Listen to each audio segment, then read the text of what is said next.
saúdo a todos com a paz do Senhor Jesus Cristo. Voltamos ao programa Escola Bíblica Dominical. Você que está aí nos ouvindo, que a paz do Senhor Jesus, a graça do Senhor esteja sobre a sua vida. Fique conosco durante aí o período de aproximadamente 1 hora, quando nós estaremos trabalhando a lição de número 7. Louvamos a Deus pela Semaderon, a nossa convenção aqui do estado de Rondônia, que nos proporciona esta oportunidade para estarmos lecionando a revista da Escola Bíblica Dominical como subsídio para os nossos professores que estão nos mais diversos locais, regiões, cidades aqui do nosso estado e até para outros que, através da internet, em outros recantos do país, do mundo, podem usufruir desses estudos preciosíssimos da Palavra de Deus. Estou aqui com o evangelista irmão Daniel, pastor Jormi César, que juntos trabalharemos este tão instigante, tão maravilhoso, tão palpitante assunto, Paulo, plantador de igrejas. Plantar igrejas, né? Trabalho que é foco do céu na terra. Estamos aqui porque temos uma grande obra a fazer, uma grande obra a cumprir. E Paulo foi esse modelo, plantador de igrejas. Nesta lição, nós vamos estudar aqui sob o tema, o texto áureo, eu plantei, Apolo regou, mas Deus deu o crescimento. Primeira carta aos Coríntios, capítulo de número 3 e versículo de número 6. A nossa verdade prática diz, a experiência com Cristo é o mais poderoso fator motivacional para plantar igrejas. Palavrinha preciosa esta, experiência. Não se consegue da noite para o dia, não se consegue com tantas informações que temos no mundo. Informação não implica em experiência, opinião não significa experiência, experiência é aquilo que passa em nós, é aquilo que acontece ou que nos acontece enquanto estamos vivendo, são marcas, e o apóstolo Paulo diz, eu carrego em meu corpo as marcas de Cristo. Quem tem experiência, onde estiver, ele tem subsídio, tem sabedoria e condições para fazer a obra a ele confiada. Paulo tinha essa experiência com Deus, claro que não obteve de uma forma tão rápida o que nós veremos na lição, mas ele buscou, se aplicou a isso e conseguiu. O nosso texto bíblico básico está em 1 Coríntios capítulo 3, versículos 6 a 9, Atos 13, 1 a 3, 16, 1 a 5, 9 e o versículo 10. Diz assim, eu plantei, Apolo regou, mas Deus deu o crescimento. Pelo que nem o que planta é alguma coisa, nem o que rega, mas Deus que dá o crescimento. Ora, o que planta e o que rega são um, mas cada um receberá o seu galardão segundo o seu trabalho. Porque nós somos cooperadores de Deus e vós sois lavouras de Deus e edifício de Deus. Na igreja que estava em Antioquia havia alguns profetas e doutores, a saber, Barnabé e Simeão, chamado Níger, e Lúcio Cirineu, e Manaém, que fora criado com Herodes, o tetrarca, e Saulo. E servindo eles ao Senhor e jejuando, disse o Espírito Santo, apartai-me a Barnabé e a Saulo para a obra a que tenho chamado. Então, jejuando e orando, e pondo sobre eles as mãos, os despediram. E chegou a Derbe, e Listra, e eis que estava ali um certo discípulo por nome Timóteo, filho de uma judia que era crente, mas de pai grego. do qual davam bom testemunho os irmãos que estavam em Listra e em Icônio. Paulo quis que este fosse com ele, e tomando-o, o circuncidou por causa dos judeus que estavam naqueles lugares, porque todos sabiam que seu pai era grego. E quando iam passando pelas cidades, lhes entregavam, para serem observados, os decretos que haviam sido estabelecidos pelos apóstolos e anciãos em Jerusalém, de sorte que as igrejas eram confirmadas na fé e cada dia cresciam em número. E Paulo teve de noite uma visão em que se apresentava um varão da Macedônia e lhe rogava, dizendo: passa a Macedônia e ajuda-nos. E logo depois desta visão, procuramos partir para a Macedônia, concluindo que o Senhor nos chamava para lhes anunciarmos o Evangelho. Então hoje nós temos nesta lição um objetivo geral, que é motivar a igreja local para plantar mais igrejas. Quantas igrejas tem aí no seu município, em sua cidade, na linha onde você mora? Será que ainda há algum lugar vago, com espaço para ser plantada uma igreja? Obstáculos tem bastante, mas se há vidas por aí e há espaço geográfico, Deus fala conosco nesta oportunidade. É tempo de plantar igrejas. Objetivos específicos, diz assim: mostrar que Paulo foi um desbravador sob uma gloriosa obrigação. Pregar o evangelho é uma gloriosa obrigação. Sinalizar Antioquia como ponto de partida para o crescimento da igreja. A igreja sempre tem um ponto de subsídio, de sustentação, para que a partir dali o missionário, o pregador, o evangelista possa fazer a obra do Senhor, tendo um ponto de apoio.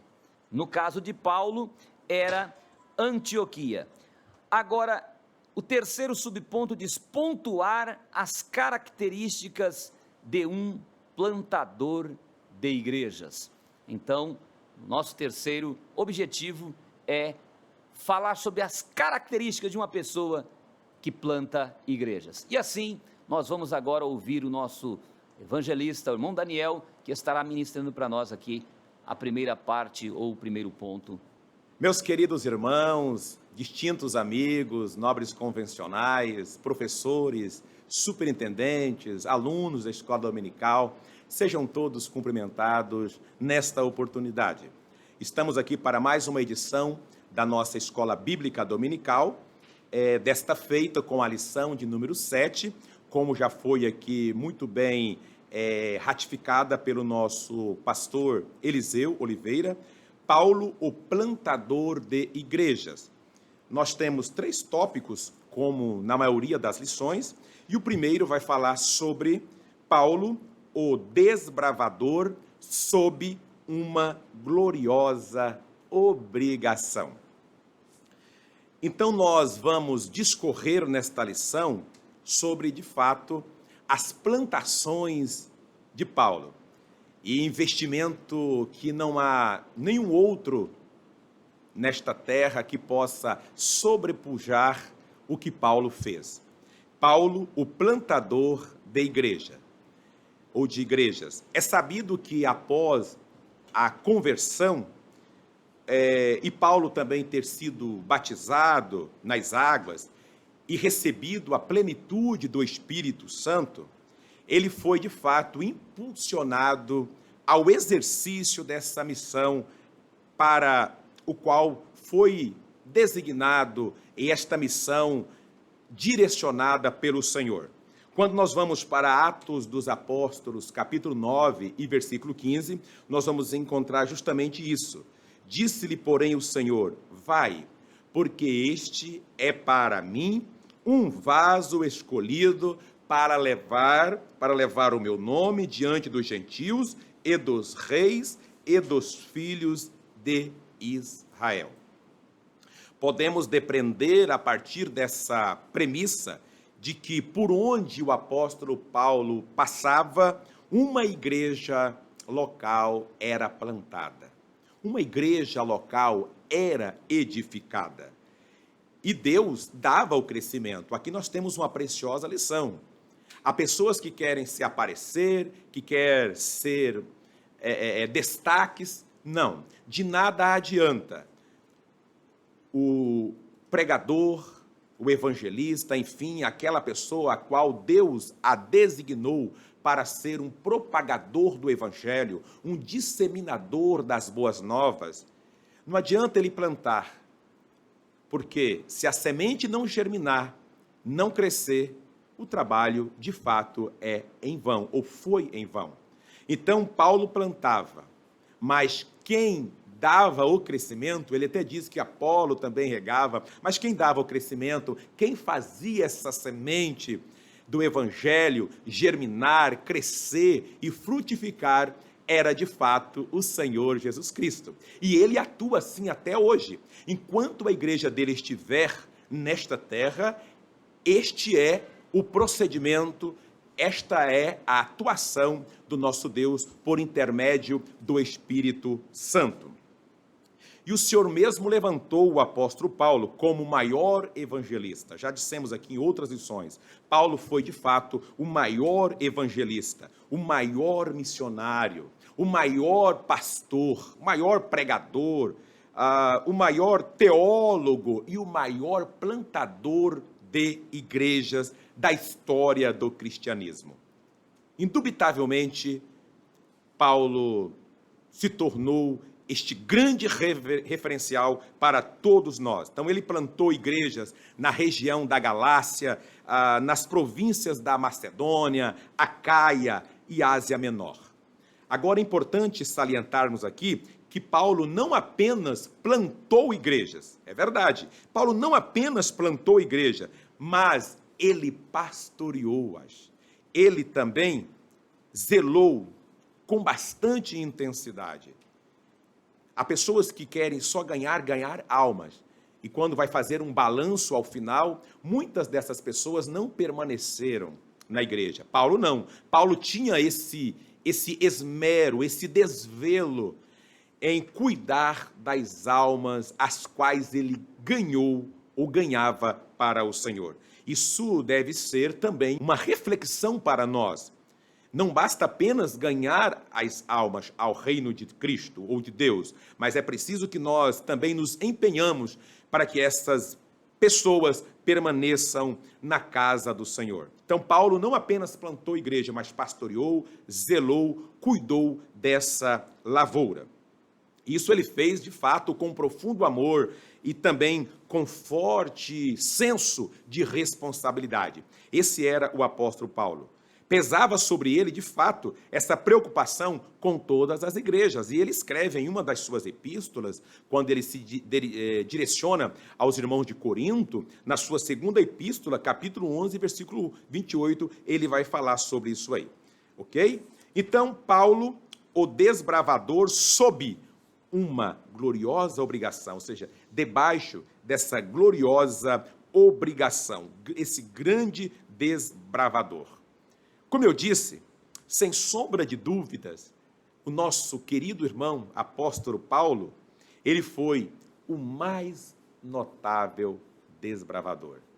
Aquele que chega em uma região onde não há uma igreja e ele começa do zero. Eu quero abrir um parêntese aqui, porque há muitas pessoas hoje que são as chamadas pescadoras de aquários. É isso mesmo. Chega num lugar onde já tem várias igrejas e começa a persuadir as pessoas para deixar aquela fé e ainda prometem essas pessoas galardões aqui na terra, é isso mesmo, para levá-las às suas igrejas. Nós não encontramos esse tipo de atitude no procedimento de Paulo enquanto propagava o evangelho. Ele, de fato, era um genuíno desbravador. Chegava em lugares onde não havia um cristão e ali ele plantava uma igreja.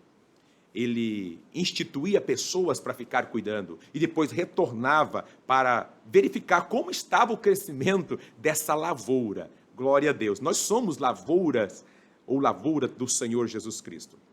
Então Paulo, ele se mostrou sobrenaturalmente habilitado para pregar, não só para pregar, mas para manter e também para defender a verdade quando pregava.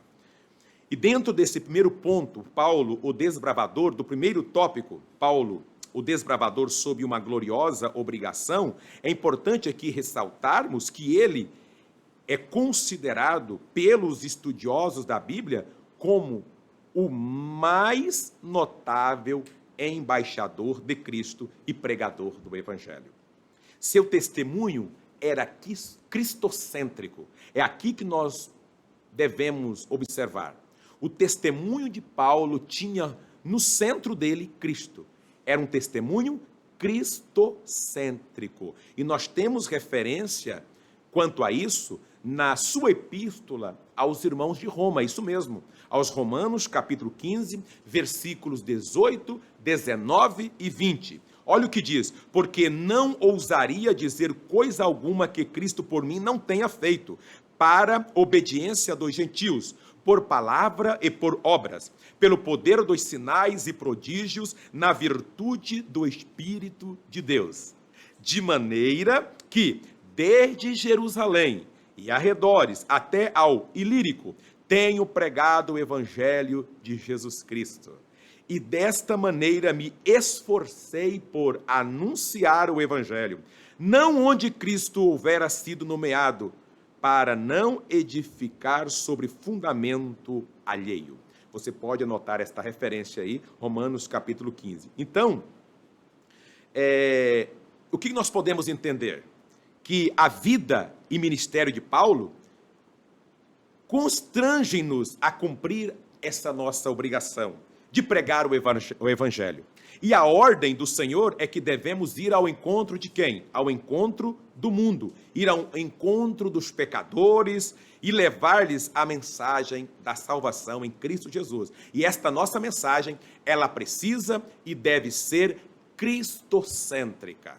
É isso mesmo, é Deus no centro. O que nós vemos em muitos lugares hoje é o antropocentrismo tomando conta. É quando o homem tira Deus do centro e ele quer aparecer, mas que nós estejamos sempre preparados e tendo em mente a seguinte premissa: que diminua eu e que Cristo cresça na minha e na tua vida. O homem não tem condições de salvar-se a si mesmo. Então por que querer se aparecer? Não é isso? Então, além disso, o Deus deste século, e esse Deus aqui é Deus com D minúsculo, o Deus deste século lhe cegou o entendimento, para que não tenha condições de ver a luz do Evangelho da glória de Cristo, como está lá em 2 aos Coríntios, capítulo de número 4 e também o versículo 4. Portanto, é tarefa, meu caro irmão, caro ouvinte, da igreja, ir ao encontro dos judeus, gentios, para lhes anunciar as boas novas da salvação. E nós entendemos que isso é, de fato, uma gloriosa obrigação. É isso mesmo, uma gloriosa obrigação. Olha o que Paulo disse na sua primeira carta aos Coríntios, capítulo 9 e o versículo de número 16. Se anuncio o Evangelho, não tenho de que me gloriar, pois sobre mim pesa essa obrigação, porque ai de mim se não pregar o Evangelho. Ou seja, aqui Paulo ele faz uma afirmação que uma compulsão divina pesava sobre ele. Não foi ele quem escolheu essa obrigação para si. Ele foi chamado pelo Senhor e seria o homem, de fato, mais miserável do mundo se não tivesse obedecido essa missão do seu Jesus Cristo, o qual o determinou para ele, para seguir nestas pegadas, nesse caminho e ser, de fato, um excelente propagador do Evangelho. E para fechar esse tópico, nós temos aqui o terceiro ponto: plantação de igreja, uma parceria. É aquilo que eu disse no início e vou ratificar, de que o homem sozinho, ele não vai muito longe. quando a obra ela é edificada sobre os fundamentos do homem, não prevalece. Todavia, quando o homem se coloca à disposição do Senhor como instrumento, aí funciona. Aí o homem, ele fica lá, mesmo que muitos não o percebam, e ele se considera no anonimato, mas o importante é que Deus apareça na vida desta pessoa. Então, Cristo, ele comparou o coração humano a um terreno onde a semente da palavra é semeada. O próprio Jesus Cristo disse isso, está lá em Mateus, capítulo de número 13. Portanto, para que igrejas surjam, é necessário, caro ouvinte, que a palavra ela seja semeada. E quando esta palavra cair em boa terra, Mateus capítulo 13, versículo 8, o que acontece? Quando a semente cai em boa terra, igrejas surgirão. Igrejas surgirão. Todavia, para plantar igrejas, é bom que se tenha o cooperador na obra. E na Bíblia há um bom conselho. Eclesiastes 4 e 9 vai dizer: melhor é serem 2 do que 1, porque maior é o pagamento pelo seu trabalho. Então, para fechar este primeiro tópico aqui, em suas viagens missionárias, e este é um assunto mais relevante no tópico 2, plantando igreja, Paulo, ele nunca foi sozinho. Paulo nunca foi sozinho. Sozinho, como diz o poeta, sozinho você não vai conseguir. Sozinho não adianta você tentar, porque há muitos que tentaram e não conseguiram. E ficaram às margens do caminho. Então, Paulo, ele tinha esse entendimento de que foi o próprio Espírito Santo quem enviou para propagar o evangelho das boas novas. Lá em 1 aos Coríntios, capítulo 3 e versículo 6, Paulo usa uma imagem da agricultura para mostrar que os servos são, de fato, bastante limitados quanto à sua atuação.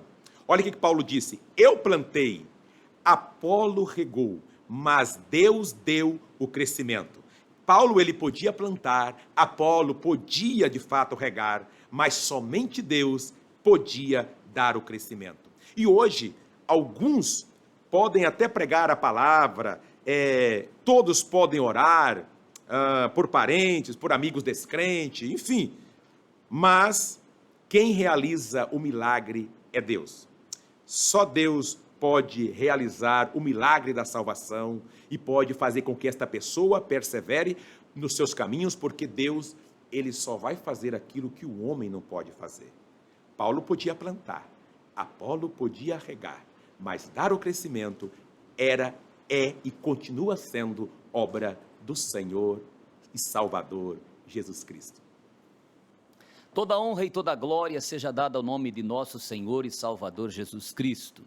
Vou dando continuidade aqui ao assunto explanado pelo evangelista irmão Daniel, no primeiro ponto. Nós chegamos ao segundo ponto, que fala de Antioquia, o ponto de partida para o crescimento da igreja. Cidade esta onde Paulo está ali junto com Barnabé, doutor Barnabé, está ali o doutor Simeão, está ali o doutor Lúcio, está ali o doutor Manaém e também Saulo agora, que foi buscado por Barnabé, desde que estava em Tarso ali por mais de 5 anos, agora Barnabé observa que precisava desse rapaz e trouxe ele então para fazer a obra de Deus com ele ali em Antioquia.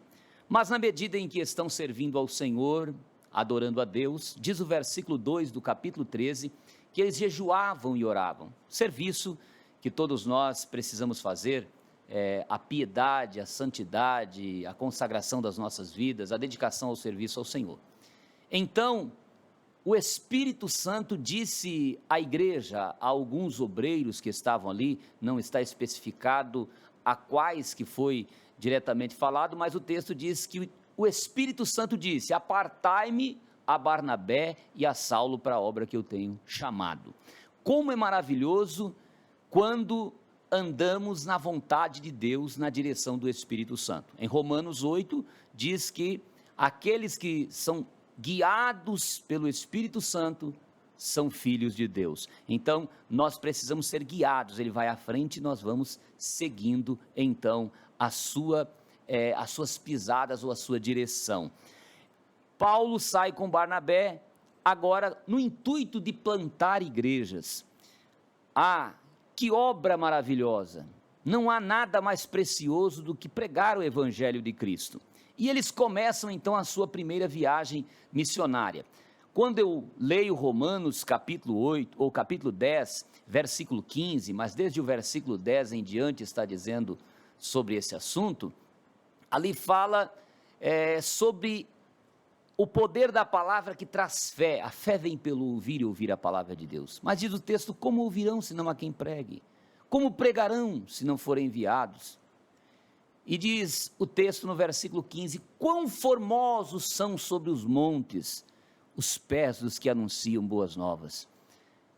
A você que está nos ouvindo, aluno, professor, escola dominical, amigo, que ainda não pertence a nenhuma igreja, não tem nada mais precioso nesta terra do que pregar o Evangelho de Cristo, que é o Evangelho eterno, que transforma vidas, que resolve qualquer tipo de problema quando o homem se entrega ao Senhor de todo o coração. Então, quando você sai evangelizando, jovem, quão formosos são os teus pés. Irmão, irmã, quando você vai, como é lindo, como toca o coração de Deus, saber que você está indo voluntariamente, atrás de pessoas que caminham de passo largo para a perdição. Provérbios 24, 10, 11 e 12 diz assim, se te mostrares fraco no dia da angústia, quão pequena é a tua força, livra os que estão destinados à morte, salva os que cambaleiam para a matança. Quanta gente está cambaleando para a perdição eterna. A Bíblia fala da perdição eterna, diz, onde o bicho não morre e o fogo não apaga. E nós temos a obrigação, compromisso de livrar essas vidas deste caminho de perdição.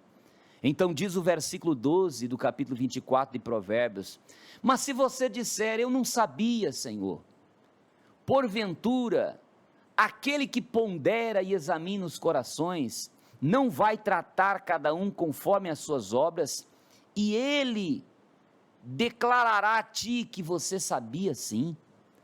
Então se você tem um vizinho, tem um amigo, tem um companheiro de trabalho, que ainda não conhece esse evangelho, pregue. Paulo, além de pregar para essas pessoas, evangelizando, ele ia um pouco mais, buscava plantar igrejas. Ele chegava num determinado lugar e parece que ele tinha uma sensação, só vou sair daqui quando o diabo der o fora. Quando ele se afastar, quando a presença de Deus estiver na vida desses irmãos. E embora Paulo saísse tão rápido de um determinado lugar, mas ele, cada vez que saía, a obra já ficava ali, pessoas ficavam convertidos. Até mesmo em Atenas, o centro da filosofia, fica ali o Areopagita, fica ali Dâmaris, pessoas que aceitaram a Jesus Cristo em meio a tanta incredulidade. Então, nós vamos encontrar que ele segue essas duas viagens missionárias, abrindo trabalhos. Isso nos leva a refletir, que trabalho nós temos aberto? Quantas vidas nós já nos esforçamos para levar a Cristo aos pés do Salvador? Quantos bairros da nossa cidade estão aí na escuridão, e de repente você não tem nem orado para que uma obra seja implantada ali. Existem 3 formas de fazer missão: indo, segundo, contribuindo, terceiro, orando. Você encaixa em uma dessas 3, ou até mesmo nas 3. Portanto, é tempo de nós abrirmos os nossos olhos e vermos o campo que está branco para a ceifa, como disse Jesus. Ele diz: eu tenho uma comida, e a comida que eu tenho é deliciosa, é fazer a vontade do meu Pai que está no céu, pregar o Evangelho de Cristo. Então, observe esse Brasil, quantas nações indígenas, recantos quilombolas, espaços onde estão as minorias, como favelas, não que lá não tenham crentes e homens de Deus, nas aldeias indígenas, entre os quilombolas, já sim, mas são lugares que enfrentam mais dificuldades, mas não só lá, no entorno da sua cidade. Às vezes queremos, como já disse o evangelista Daniel, pregar na igreja. É fácil ir ao púlpito, como eu estou aqui diante de câmeras, né? É muito fácil você falar do evangelho, você prepara, prega. Agora, Deus quer saber se eu tenho coragem de não só pescar no aquário, que às vezes Deus deixa a gente pescar ali, naquela represa ali, né, pertinho de casa, assim, na igreja mesmo, mas não é esse, vá nos altos mares, vai porque Deus está contigo, e não só vá pregar, mas vai implantar igrejas. Todos nós, todos os grandes trabalhos, eles começaram com alguém que foi ganho para Cristo. De repente você não consegue ganhar 2 milhões de pessoas como Moody ganhou, mas você consegue ganhar uma pessoa que seria o Moody, e essa pessoa ganharia 2 milhões de pessoas. Já pensou? Você ir a um bairro, você ir a um determinado local onde ninguém vai, mas você ganha uma pessoa para Jesus, e aquela pessoa se torna um grande missionário como Paulo, e ganha toda aquela região. Deus está esperando que você faça, que eu faça alguma coisa. Paulo tinha um foco, ele ia nas grandes capitais. Olha, ele sai de Antioquia. Quem é Antioquia? Antioquia é como uma zona franca, um porto comercial onde as pessoas chegavam e que havia ali liberdade para ir e vir. Então, os crentes inteligentes foram para Antioquia para pregar o evangelho, uma cidade com quase 500 mil habitantes, a terceira maior na época de Paulo. E agora, ele estabelecido ali, o evangelho se espalha facilmente. Agora tem pessoas que vão pregar lá num local onde ninguém vai. Ora, você precisa ir, mas você não pode tomar muito tempo, você precisa ser mais estrategista. Se você prega na capital, a capital leva o evangelho para os extremos. Agora, se você vai lá no fim de linha e toma a sua vida toda lá naquele fim de linha, se o Espírito Santo está te mandando, ouvir a voz do Espírito Santo, mas o Espírito Santo às vezes está nos falando: tenha mais coragem, vá para a capital e pregue o evangelho. Claro, escolha capitais onde não tem nenhum crente. Há cidades hoje com 1 milhão, 2 milhões de habitantes que não tem nenhum crente. Você ganha uma pessoa, e quantas pessoas serão depois alcançadas a partir desta? Então, o Espírito Santo, ele fala conosco cada dia, para que nós abramos o nosso coração, façamos como Paulo, saiu de Antioquia, ele vai para Salamina, já prega o evangelho ali, as pessoas já ouvem a palavra, passa por Pafos, ali na ilha de Chipre, segue para Perge, de Perge ele vai para Antioquia da Síria, capítulo 13, versículo 44, 45, diz o texto de Atos, que no outro sábado quase toda a cidade parou para ouvir a Saulo ou a Paulo ali em Antioquia da Psídia. Quando ouviram, entenderam o evangelho e muitos se converteram, ele precisa sair porque tinham inimigos, todo lugar tem inimigo, e ele vai então para as regiões da Licaônia, Icônio, Listra, Derbe, prega a palavra, e nessas cidades ele instala. Na primeira cidade, Icônio, logo ele já é expulso, ele percebe que não aceitam mais ele vai para Listra ali, uns 30, 40 quilômetros, está em Listra, é apedrejado ali, mas muitas pessoas se converteram, sai de Listra ali, no outro dia, de uma forma milagrosa, já está em Derbe, pregando. Preocupado, ele falou: eu não posso me acovardar, eu fui apedrejado, eu fui expulso de Icônio, eu fui expulso de Antioquia, mas eu preciso voltar lá porque alguém se converteu, e ele volta e diz a palavra de Deus no capítulo 14, versículo 20 em diante, de Atos dos Apóstolos, que ele ia e elegia anciãos. Anciãos eram eleitos por ele ali e colocados sob o trabalho, e o trabalho era organizado. Ele voltou organizando aquilo que faltava estar organizado, porque ele era um plantador de igrejas. Na segunda viagem missionária, quando ele agora retorna a Antioquia novamente, ele pede autorização dos discípulos e apóstolos que estão em Jerusalém, vem com uma carta, provavelmente escrita em papiro, e vem ansioso, com vontade novamente de fazer a obra, sai novamente de Antioquia, vai a Tarso, ali onde ele residia, dali ele volta novamente reestruturando essas igrejas de Derbe, de Listra, de Icônio, de Antioquia, e agora o Espírito Santo fala para ele que não é para pregar em algumas regiões que estão ali na região da Frígia e na região da Ásia, e ele então ouve a voz do Espírito Santo, mas com aquela sede enorme de pregar o Evangelho, está em Troade, e de repente ele tem uma visão, que um rapaz lá da Macedônia, de noite ele está dormindo, e o rapaz diz: passa para cá, para Macedônia, e ajuda-nos, está longe, mas passa para o lado de cá. Talvez esteja alguém do lado da tua casa, não é nem longe territorialmente falando, mas ele está gritando do mesmo jeito: passa esse muro, passa essa divisa, passa esse portão, vem aqui e me ajuda. E você pensa que ele está te perseguindo, ou que ele não vai aceitar o Evangelho. Deus quer salvar esse vizinho, sim. Paulo vai então para Filipos, prega em Filipos, leva também uma peia, mas ali se torna uma das grandes igrejas que Paulo instalou. Ele vai para Tessalônica, a capital então da Macedônia, lá prega o Evangelho novamente, se torna outra forte e poderosa igreja, onde ele envia 2 cartas.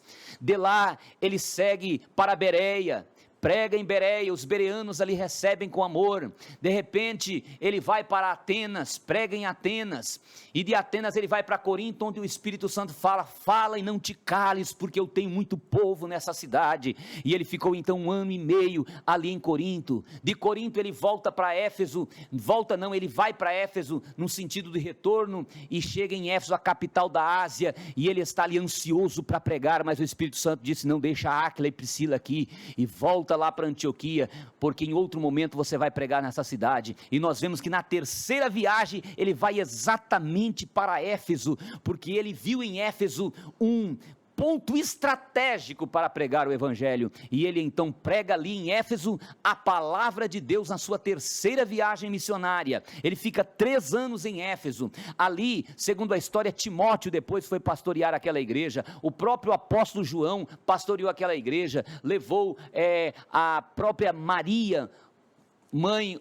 humana de Jesus, para estar ali com ele em Éfeso, e a obra do Senhor se expandiu de Éfeso para todos os cantos do mundo. O certo é que a palavra de Deus diz que não havia mais na época de Paulo recanto do mundo em que a palavra não tivesse chegado. Agora eu te pergunto, sem tecnologia, sem carros, sem recursos, Paulo fez esse trabalho, e nós o que estamos fazendo nesses dias em que estamos vivendo com tanta tecnologia? Ora, não é a tecnologia que vai resolver o problema, não são os recursos literários que vão resolver o problema. O que vai resolver o problema é orar, jejuar, ir para os pés do Senhor, deixar o Espírito Santo guiar e ter coragem de fazer a obra do Senhor. Eu encerro dizendo: Jesus não virá aqui mais pregar o Evangelho, ele já veio. Agora ele vai com os nossos pés. Era ele o templo, ele era o templo que foi levantado em 3 dias, que foi sepultado, mas no 3º dia foi levantado. Mas agora ele diz: vocês são o templo, ide pregai o Evangelho a toda criatura. Que Deus nos abençoe, em nome de Jesus. A paz do Senhor Jesus Cristo, e que o amor de Deus possa fluir em todos nós, e que esta aula, em sua continuidade, seja para a glória e a honra do nome do Senhor Jesus Cristo, e para a edificação de todos os alunos da Escola Bíblica Dominical, especialmente do estado de Rondônia. Pois bem, a Escola Dominical, ela tem o prazer de estar, neste momento, chegando até a sua presença, para deixar essa contribuição sobre uma lição tão importante quanto a que estamos estudando. Paulo, o plantador de igrejas. Realmente, Paulo foi um plantador de igrejas e é preciso que eu, você, nós também plantemos igrejas à semelhança do apóstolo Paulo. No terceiro ponto, estudaremos características de um plantador de igrejas. Aqui nós iremos aprender, ou nós aprenderemos, melhor dizendo, como plantar igreja, como identificar uma pessoa que é plantadora de igrejas. Paulo demonstrou algumas características especiais que nós, à semelhança dele, também devemos demonstrar, se é que queremos ser plantadores de igrejas. Então, vejamos. No primeiro ponto, motivado pelo chamado. Motivado pelo chamado. A grande motivação do plantador de igrejas deve, de fato, ser o seu chamado. Nenhuma outra coisa pode pesar mais em seu trabalho que o seu chamado divino. Deus chama e Ele quer que nós nos apresentemos e nos disponibilizemos para fazer esse grande trabalho que Ele quer que nós façamos. É interessante que Deus é imensamente bom e Ele deseja compartilhar conosco da sua bondade. Os anjos talvez pregariam até melhor do que nós. Contudo, Deus não nos permitiu fazer isso. Nós não vemos na Bíblia nenhuma promessa de galardão para anjo, em que pese eles serem ministros, que ministram a nosso favor, a favor da igreja, mas não aparece lá promessas para esse trabalho. Porém, Ele quis galardoar eu, você, nós. Ele quis abençoar eu, você e nós, com bênçãos celestiais. E Ele promete grandes bênçãos, grandes recompensas para os ganhadores de almas e plantadores de igrejas. Então, vale a pena honrarmos esse chamado que Deus nos dá. Exatamente, honrarmos o chamado que Deus nos dá e começarmos, então, plantar igrejas, se é que ainda não plantamos nenhuma. Chegou a hora de nós fazermos este trabalho, plantar igrejas. Vamos plantar igreja, então, em nossa cidade, em nossas linhas, onde quer que nós estivermos, plantemos igrejas e o nome do Senhor será glorificado. E que seja esse chamado de Deus para nós que nos motive a fazer isso. Num segundo momento, experimentado no deserto. O deserto é um excelente lugar para que o seu povo ou aquele que trabalha na obra do Senhor seja de fato experimentado. É bom que nós aprendamos as lições do deserto, como Paulo aprendeu, como João aprendeu, como outros que nos antecederam aprenderam a plantar igrejas, e sempre observando esse aprendizado, esse experimento no deserto. Então não reclamemos tanto do deserto, porque na verdade no deserto acontecem algumas coisas que não acontecem em outros lugares. Por exemplo, no deserto você pode comer pão do céu. Você pode comer uma carne que Deus prepara de imediato para que você se sacie. Então o deserto, por mais que nos pareça um lugar inóspito, de difícil estadia, contudo lá Deus tem algo muito especial para todos nós. Então, não fuja se o Senhor quer lhe fazer uma experiência ou lhe levar a ter uma experiência no deserto. Com certeza, lá é o local, o melhor local que Ele preparou para lhe dar essa experiência que ainda falta. No terceiro momento, a igreja segundo as Escrituras. Bem, a igreja segundo as Escrituras, ela precisa desenvolver algumas habilidades e veremos agora essas habilidades que a igreja precisa desenvolver para que ela seja segundo as Escrituras, para que esta igreja plante novas igrejas, para que essa igreja melhore o seu crescimento.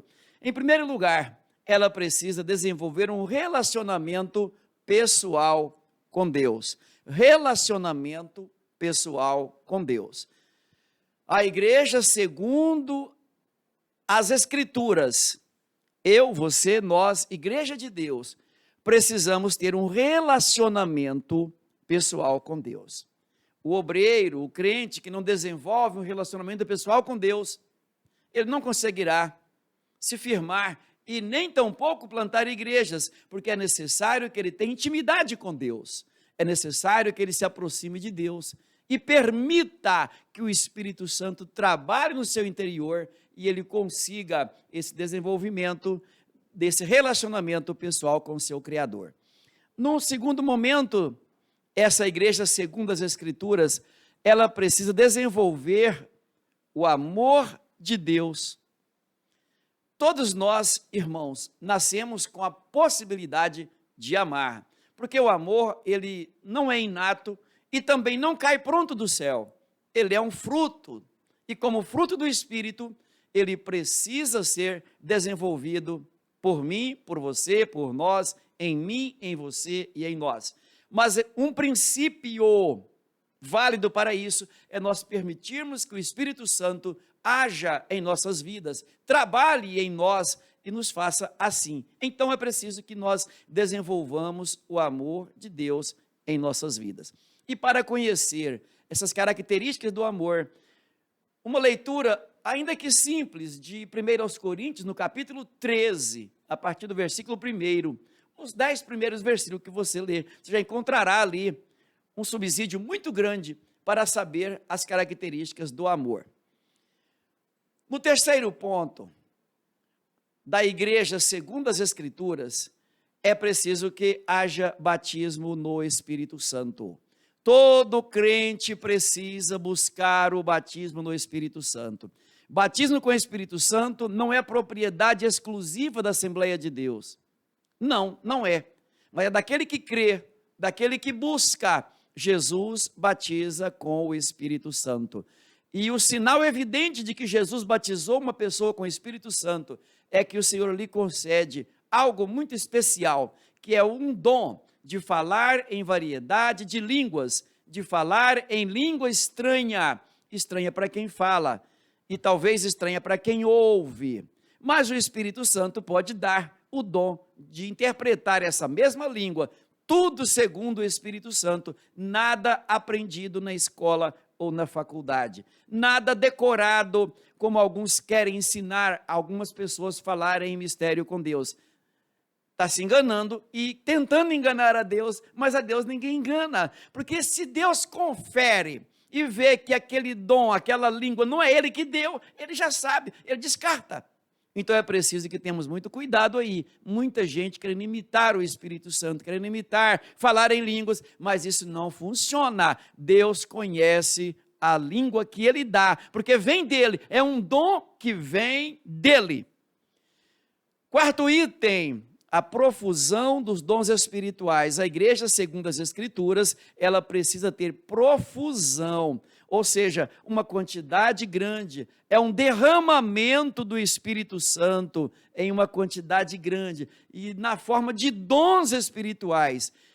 A palavra da sabedoria, a palavra da ciência, o dom de curar, o dom de operar maravilhas, o dom de fé, o dom de profetizar, o dom de variedade de línguas, o dom de discernimento de espíritos e interpretação das línguas. Coisa maravilhosa, 9 dons maravilhosos para funcionar em profusão na igreja, que é segundo as Escrituras.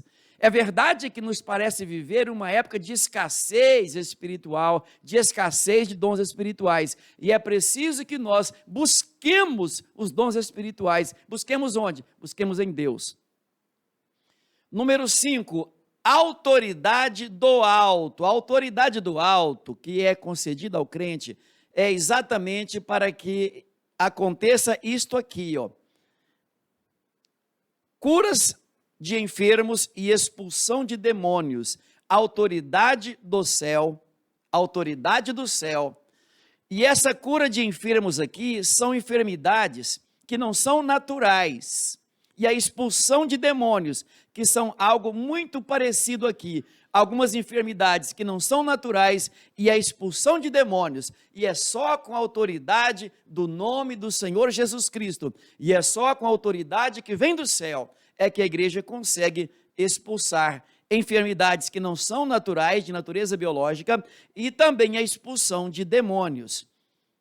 Em número 6, a pregação fiel da palavra. Isso são características da igreja segundo as Escrituras. A pregação fiel da palavra. É preciso que haja fidelidade no pregador, no ensinador, naquele que está aplicando a palavra de Deus. E isso vem na forma de uma vida de oração, de um perseverar na palavra, persistir lendo, ensinando, pregando a palavra, e a autoridade do Espírito Santo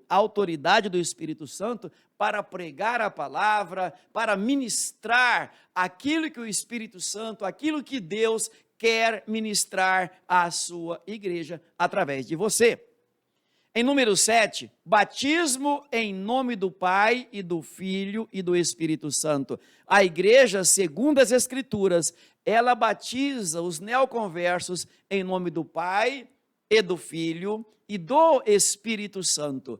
Esta é a regra que o Senhor Jesus deixou para que esta tão importante ordenança fosse ministrada àqueles que aceitam Jesus, àqueles que querem progredir na fé. Então é preciso que a igreja os batize em nome do Pai e do Filho e do Espírito Santo. E número 8, partilha da ceia do Senhor. A quem já se ministrou o batismo em águas por imersão, em nome do Pai e do Filho e do Espírito Santo, também agora se ministra a ceia do Senhor. A segunda ordenança, a primeira é batizar, a segunda é ministrar ou participar da ceia do Senhor. Em número 9, já nos preparando para encerrar nossa aula, também a igreja, segundo as Escrituras, além de ela estar aguardando a vinda do Senhor, ou a volta do Senhor Jesus Cristo, também ela ensina isso, ela prega isso, ela deseja isso, e em todas as suas atitudes, ela demonstra que a sua pátria não é aqui. Aqui somos peregrinos e forasteiros, estamos de passagem por aqui por alguns dias, mas de fato a nossa pátria está nos céus, de onde nós aguardamos o nosso Senhor e Salvador Jesus Cristo, que nos levará para estar para sempre com Ele na pátria celestial. E assim nós encerramos a aula de hoje, agradecendo a sua audiência, a sua atenção e também agradecendo a direção de nossa convenção por esse espaço permitido para que esta equipe de obreiros possa estar colaborando com a Escola Bíblica Dominical, especialmente no estado de Rondônia, mas todos os recantos onde esta palavra conseguir chegar, pelas mídias sociais, por todos os meios de comunicação disponível. Deus abençoe a todos. Depois de uma grande escola dominical, resta-nos mesmo agora agradecer a Deus por tão grande bênção que Ele nos concedeu. Então, curve sua cabeça e vamos agradecer ao Senhor. Pai eterno, nós te agradecemos por esse momento muito especial que o Senhor nos concedeu, para que juntos ministremos a Tua palavra e que tudo isso que aconteceu aqui seja para a glória do Teu nome e para a edificação da Tua igreja.